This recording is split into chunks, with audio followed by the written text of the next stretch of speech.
अभी बोलता है एनआरसी लागू करेंगे, यूसीसी लागू करेंगे।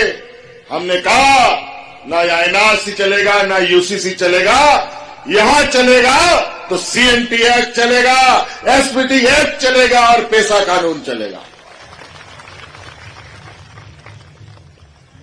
अजीब अजीब कानून,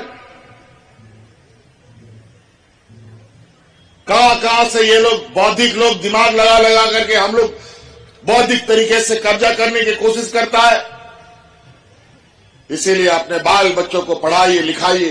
अब आप लोगों के बच्चों को इंजीनियर, डॉक्टर, वकील, पत्रकार बड़ा बड़ा बनाना है। इसके लिए बहुत अधिक पैसा खर्चा होता है। हम लोगों ने इस राज्य में गुरुजी क्रेडिट कार्ड हम लोगों ने प्रारंभ की है योजना। आप लोग सभी छात्र छात्राएं उस कार्ड को लीजिए।